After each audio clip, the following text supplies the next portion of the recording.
and Jamie. How you doing, Ace? This is the recap for Battle of the Bloodlines episode 4. I hope you enjoy it. Me and Kyra here at Fitness Field getting our workout in. Hope everyone enjoys the episode. Kicking some butt for the next one. Peace.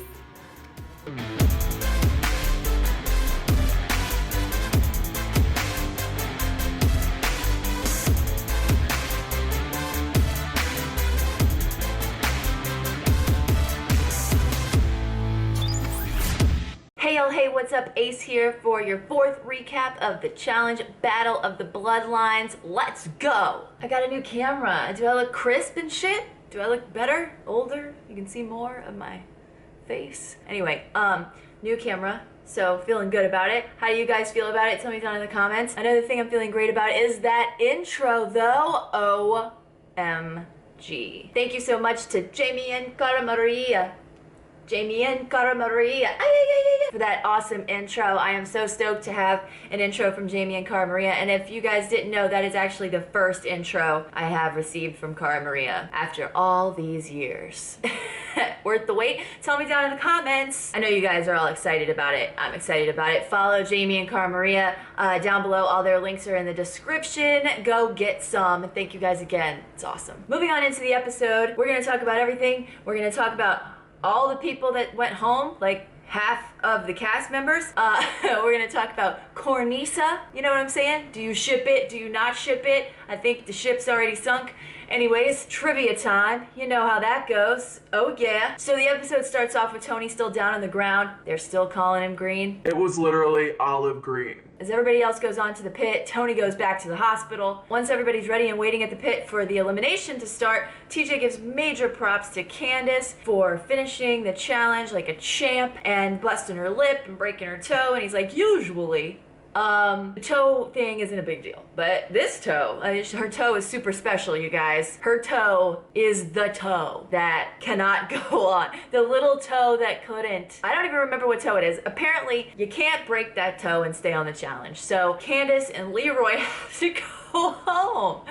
Why? I can't take all these people that I love so much going home so soon. I can't take it. I can't take it. And that's why it took me so long to do this recap, because I was just so sad that I've been crying for the past week. It's not true. I've been lazy and I've been procrastinating and stuff. So Candace, if I'm looking at myself, it's because there's a fucking screen on top of this camera and I'm admiring how much I love this hat because it covers my hair that is grown way the fuck out right now. Thank you, hat. So Candace starts crying and it's so sad and I just want to give her a giant hug. I don't want to see these two go home. I love Leroy, he's my homie, and I didn't even get to see him swim yet, so I'm really pissed off, okay? I'm gonna miss you guys. As they're making an exit, Bananas yells a Fighter coming through! So right, she is a fighter. I love how TJ continues to talk after they leave and he's like, You guys are probably wondering if we're still gonna have an elimination tonight because we already lost a couple of people. The answer is yes, of course we are.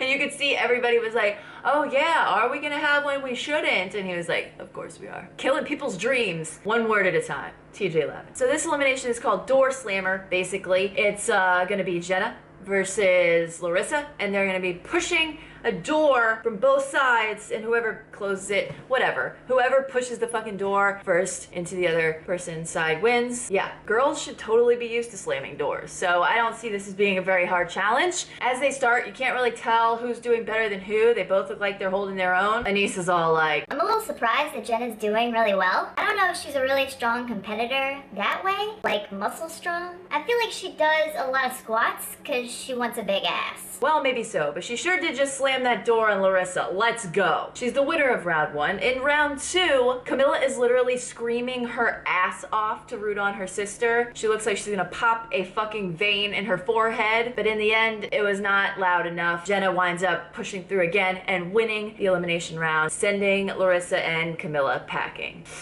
Ooh, that must be hard. She's probably pissed, but she can't really be pissed because it's her sister. She seems pretty supportive and they're cute and I'm gonna miss them too. So many people have gone home already.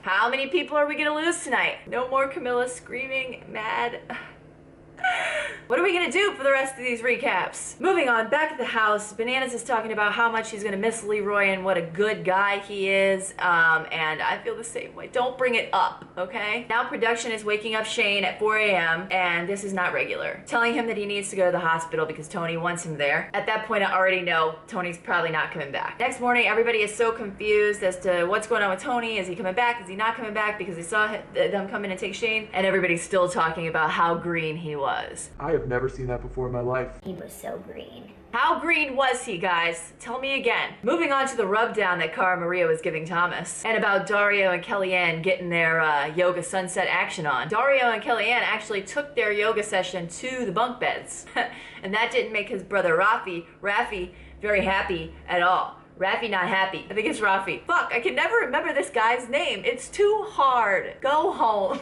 I love it though. He's like, Guys, can you please, like, go somewhere else? Anywhere? I can hear you kissing each other and slobbering, and it's gross. now Anissa and Corey have a little cute thing going on, you know. They're like kissy and lovey, and Anissa thinks that this is not just a one-time thing and that they really are feeling each other. You know what I'm saying? Until a few minutes later when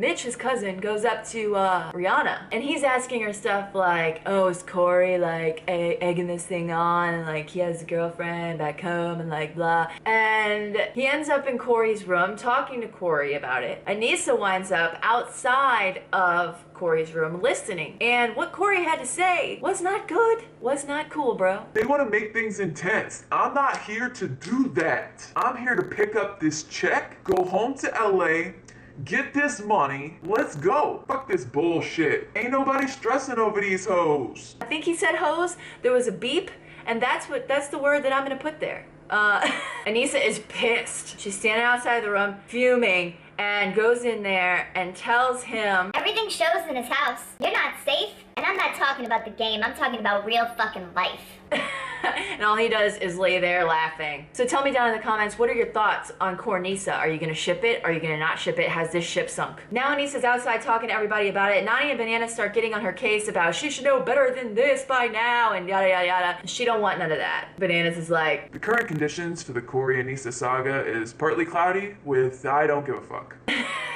Thomas, Steven, Mitch, Corey, and the Are You the One twins are band together in like this fucking rookie alliance to take down the vets, right? So it's like splitting up the house. I'm not sure if this is such a great strategy for like all the new people to go against all the old people, but it's usually how it turns out, right? Anyways, it's time for a challenge. TJ shows up and finally tells everybody that Tony suffered an injury and he will not be back on this challenge. Just like, man, when will it end? Seriously, we've lost so many people in this one episode. I can't handle it. I'm gonna miss Tony and Shane. I was really excited for them both to be on this challenge, and I thought that they would get the chance to go farther. If only he wasn't green. So I'll miss you guys, and hopefully we see you back at another time. And out of nowhere, here runs out Abram and his brother. And I'm like, what the? And so is everybody else, but there's this weird moment where as Abe and his brother are running out, they pan to the blue team, and you can tell that half of those people have no fucking idea who Abe even is. And it's hilarious. Abe's first quote is a memorable one. If I had to make a guess as to what my reputation is, it would be that I'm kind of nuts. Yep, pretty spot on with that one. Then he goes up, best part of the challenge, he goes up and he makes out with Cara Maria. He's like, hey baby, and he's like, oh, it's so good to see you. Meanwhile, Thomas is standing right behind her like, the oh shit face. Awkward. I'm not the happiest right now. There was innocent flirting between Cara Maria and myself. His reputation is he gets a little bit crazy and a little bit jealous. I don't want to get stabbed. I'd look out, bro. I'd look out. Like, I'd be terrified, and I don't know him. And I even explained him, like, he's a little bit crazy. I wouldn't fuck with that guy. So, I wouldn't want to be in your position, Thomas. And neither would Nani. I don't know if Tom is scared of Abram, but I'm scared of Abram, and I didn't even hook up with Cara. Bananas knows what's up. Just when this game couldn't get any more twisted, in walks Mr. Twisted. There's guys in this game that are game changers, and Abe's definitely a game changer. What's so sad is in Abe's little interview, he's like, what's so great is I'm going to be able to finally see Cara Maria. I haven't seen her for a month before she left for this challenge. And I'm just like, ugh, Cara Maria.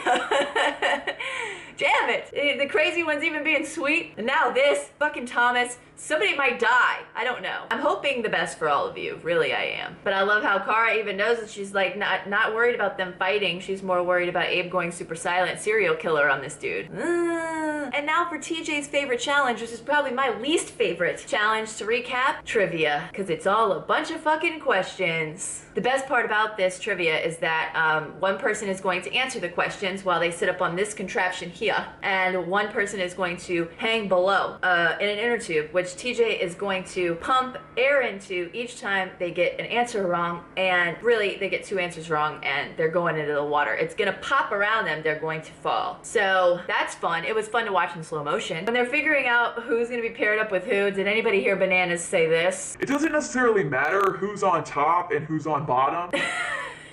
So we're gonna go through this really fast, I think. Jamie goes first. He gets the answer correct. Boom. Thomas goes up next to spell the word genealogy, and he spells that wrong, but that doesn't matter because that face though. Jenna gets asked what 2 colors are on the Turkish flag, and Anissa's like, We see this flag every day. If Jenna doesn't get this, I will climb up this rope and I will throw her on one of these boats around us that have that flag on it. Red and white. that's how she answered it.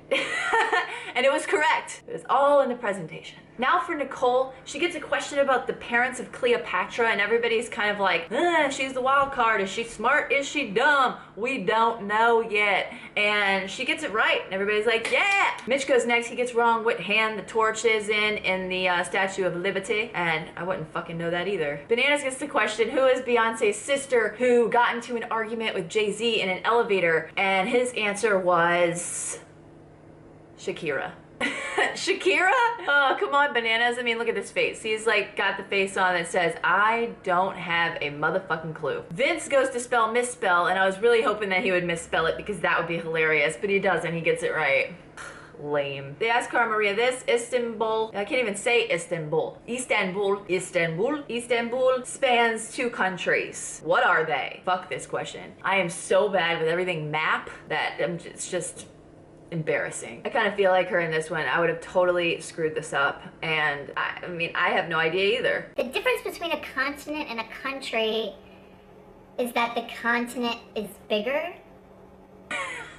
I don't know. I don't know what it is. Jamie and Thomas got another one right. I don't remember what they were. These 2 are smart. Jenna gets the next one. How many ounces are in 2 pounds? And she starts counting to herself out loud. She's like, 6, 8, 12, 20, 24. well, Anissa's literally hanging below her praying for her life right now. She answers 32. It's right. And she's all like, yay!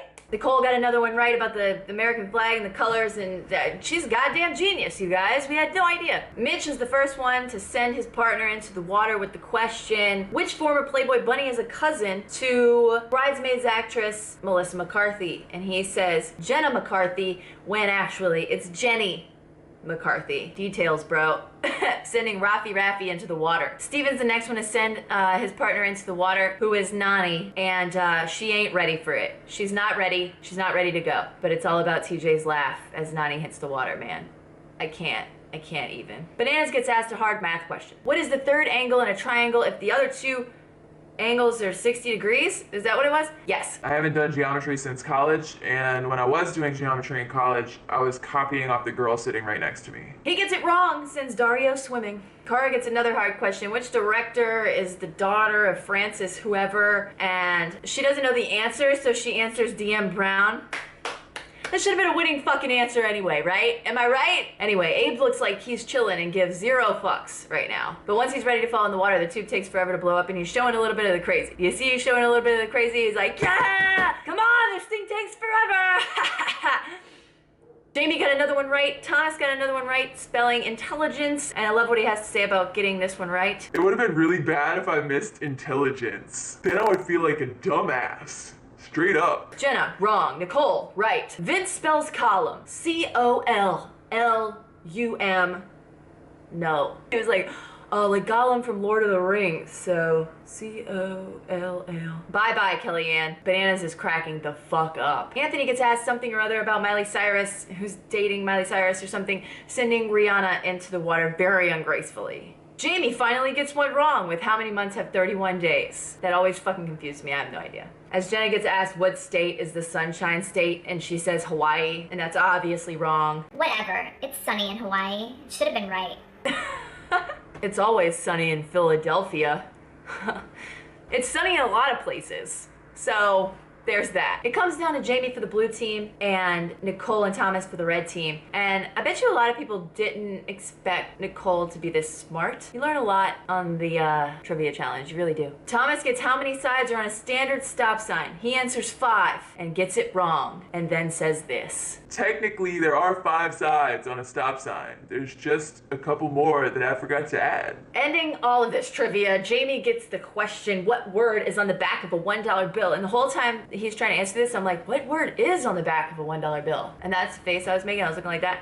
And it felt really stupid because I couldn't figure it out. And when TJ said 1, I felt like a huge asshole. Anyway, he runs out of time and Mike falls in the water, crowning Nicole our winner of the trivia. Winner of the trivia. Winner of the trivia. Nani's super excited because she is happy that her cousin showed her team that she's not an idiot and she can hold her own in the game. Way to show them your brains, girl. So the challenge ends with the rookies being all like, we don't need the vets, and the vets being all like, fuck the rookies, and them talking about that, and it's a to be continued. Again, this was a really weird episode. All in all, it just made me very sad and think a lot because of trivia and the abundant amount of people who went home. Tell me your thoughts down in the comments. I'm excited for this week's episode because maybe it'll be a regular episode without somebody turning green and getting hurt and damaged goods and it being a to be continued. But who knows at this point? There have been too many weeks without drinking time, just saying. So given all the people that went home, I want you guys to tell me down in the comments who you're most sad to see go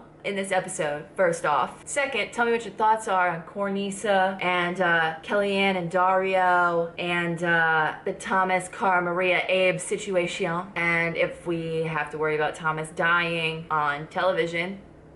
And I really think that's about it. Thank you again to Jamie and Cara Maria for that awesome intro. If you guys want to see somebody specific on the intro of this recap, go ahead and tweet them. Tell them you want to see them on Ace's recap, and I'll see if I can get them to listen to me, which is kind of hard sometimes. Thanks everybody for watching. Don't forget to like this video, subscribe if you're not already, share it with your friends, leave a comment, and I'll see you guys next week, which is actually this week, so I'll see you at the end of this week for the next recap of the challenge Bloodlines. And until then, peace out! Hey guys, this is Kahada. I have definitely procrastinated making this video for Ace. I think this is like 2 or 3 years now I've been promising to make her an intro video, so that's what I'm going to do. Welcome to Cribs. This is Kahada's bathroom. Figured I would show you guys around a little bit. Placemat that I was gifted by a nice bartender in Punta del Este in Uruguay on Free Agents. Put that up right like some artwork on my wall. Got National Forest property boundary sign I may or may not have stolen / borrowed off an oak tree on top of Ridge Mountain. Let's see. Hairbrush. Roommate Clint gave me this hairbrush, which is also a bluebird. It's pretty nifty. Got my scented wax burner over here, Warm Rustic Woods. It's kind of my smell. A little leg bone off of elk. Found in Montana one winter. Me and Abram were exploring. Yeah, so that's my bathroom. Sorry I lost on Bloodlines. Been beating myself up over that for a long while now. Ace, love you to death. I hope that this little intro suits your fancy to introduce your recap for this week. Hit me up, guys. Love you to pieces.